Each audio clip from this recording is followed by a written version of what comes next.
We're back. This time we're taking a look at Wave 19 for Star Trek Attack Wing. This time around we have the Federation Delta Flyer.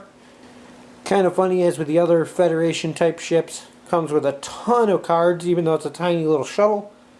But we'll get right in and take a look. Brand new dial for the Delta Flyer class Shuttlecraft. There we have our Delta Flyer maneuver card. Not a very speedy ship, very maneuverable. Got those white come-abouts on there, which are really nice. Has everything in the 1 and 2 band, which is nice. Lots of green in there as well. There we have our named Delta Flyer. It's unique, Federation faction. 3 attack, 2 agility, 2 hull, 3 shield. Pretty respectable for a shuttle. You have 1 tech upgrade, 1 weapon upgrade, 2 crew upgrades for 20 points. We have evasive, target lock, and scan on our action bar. And our named ability is you may deploy weapon upgrades with a cost of 4 SP or less to this ship. And you may fire your primary weapon from your rear firing arc at -1 attack die. Kind of an interesting little combo there. It gives this more of a gunship ability than the normal shuttles, which are pretty much only for transporting around supplies to other ships. This can actually mount a secondary weapon and be quite useful in its own right. Then we have our generic Delta Flyer class shuttles. And you're losing 1 shield on there and 1 of your crew upgrades for 18 points. And this one also has the ability that you can apply weapon upgrades with a cost of 4 SP or less to the ship. I think the normal shuttle restriction is 3 or less, so that's why they have that on there as a override the default rules. For captains, we have Tuvok, captain scale of 5 for 3 points. And he adds an extra tech upgrade to your upgrade bar, and that upgrade can cost 1 less point. Kind of a nice one. Next we have Tom Paris, captain scale of 4 for 2 points. If you reveal a 3 forward maneuver, you may perform a 4 forward maneuver instead. If you do, place an auxiliary power token beside your ship. If this card is assigned to a shuttlecraft, you cannot perform a docking action the round that you use this ability. It's kind of a nice, gives you a little extra speed out of the ship that normally tops out of the 2 at the cost of that auxiliary power token.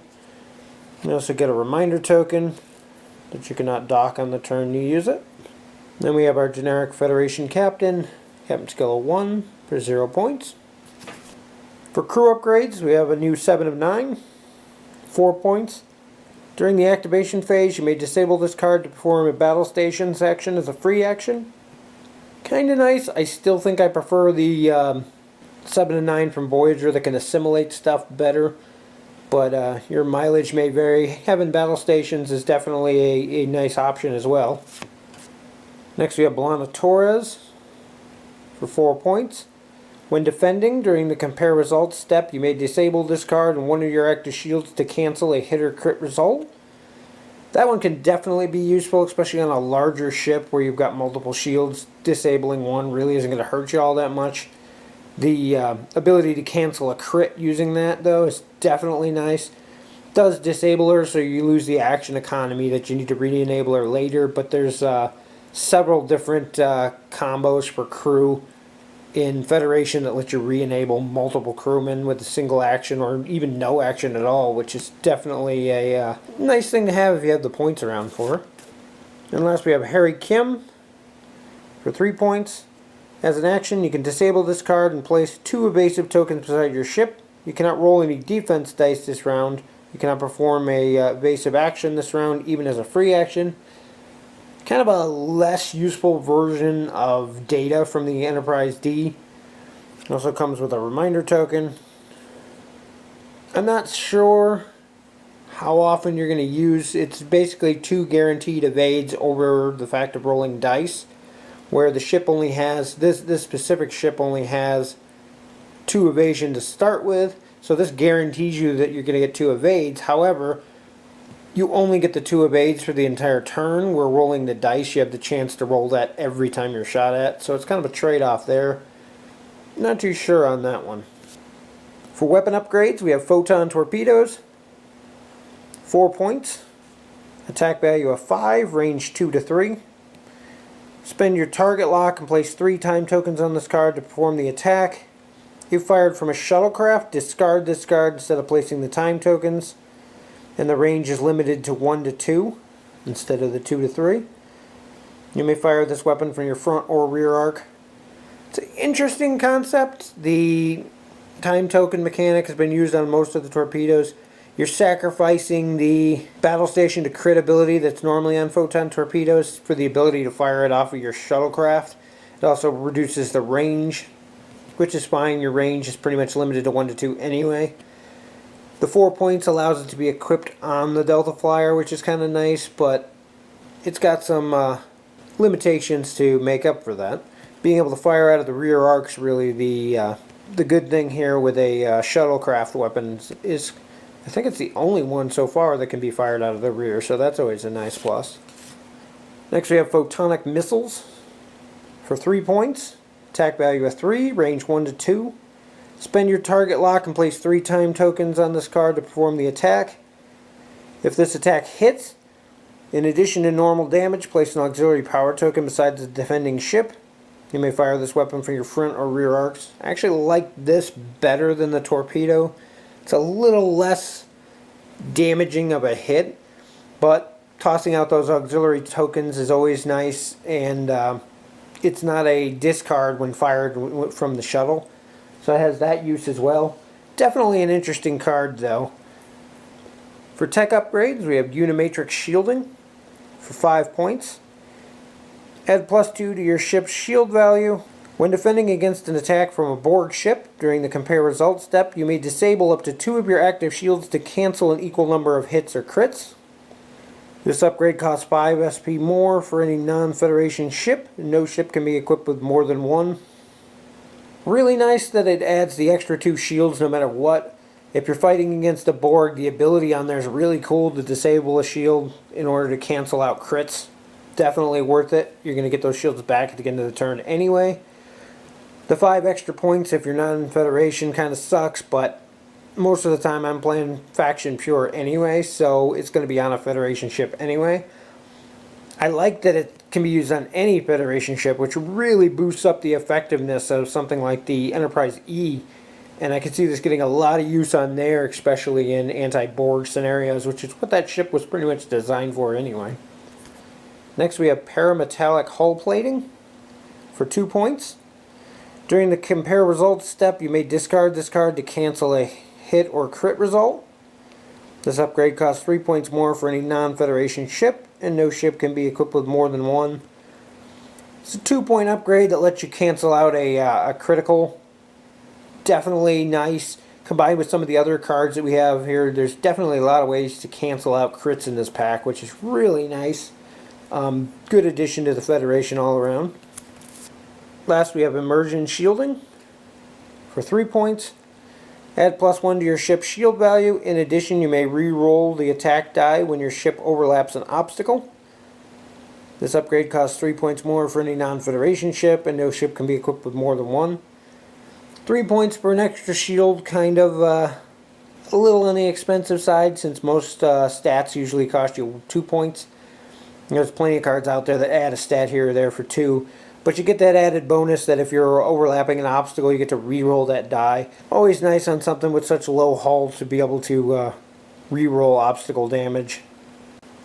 For the rest of the pack, you have our 5 shields. There's only 3 for the actual ship, but a couple extras for your various upgrades that add more shields. Have our auxiliary and crit token, battle stations, evasive, and scan tokens. Target lock E3 this time. We have our 3 time tokens for various upgrades. It's kind of interesting to note all the previous ships gave you enough time tokens to cover all the upgrades. This one has the photonic missiles and the torpedoes, both which require 3 tokens, but they only give you 3 total. But in the very least, you should have some extras laying around from your previous expansions. We have our couple reminder tokens, disable token.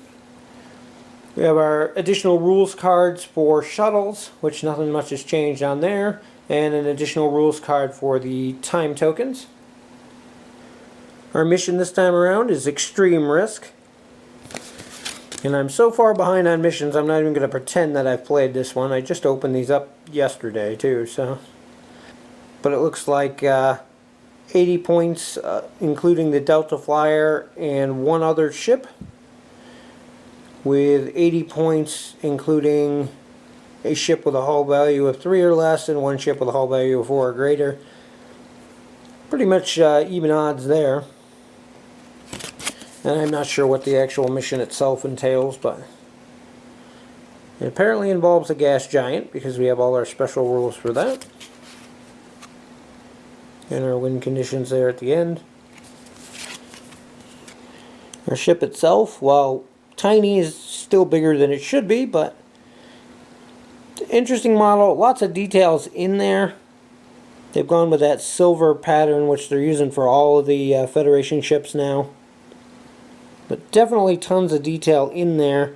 Of course, it needs to be painted like anything else to really make them stand out, but there's definitely potential there if you have the skill and the time to do it. Then we have our base for the Delta Flyer. 90-degree front arc, 90-degree rear arc, so you can make use of the named ship's ability as well as the torpedoes and missiles. And the generic base with the same. Overall, it's a pretty interesting expansion. Definitely comes with some cool upgrades for the Federation. Another shuttlecraft type ship really wasn't needed, but to be honest, I prefer this a lot more over the, I think it was a Type 7 that we had before. Being that this one's a retail release, that was an OP release, there's that difference there too. Overall, I think it's a better ship than the other shuttle, definitely because not only can it transfer cards around using the shuttle mechanics, it actually can carry a couple upgrades and be a contributing member to your fleet. With a lot of shuttle builds, once the shuttle docks and dumps off its payload, that's pretty much it, and it's just there either as cannon fodder or doesn't even take back off for the rest of the game. Where this ship, you could land, dump your stuff, take off, and still use it as an interference ship. Can't take a lot of hits with a 3 shield 2 hull, but again, some of the upgrades in here can extend that and make it a little more durable, in which case it's attracting fire. People are shooting at it instead of your other ships, which is always nice, and it gives them a chance to do something. Definitely an interesting expansion pack. If you're into playing Federation, a lot of the cards are Federation only, so keep that in mind, but definitely a nice addition to any Federation fleet. That's it for this one. We'll see you in the next video.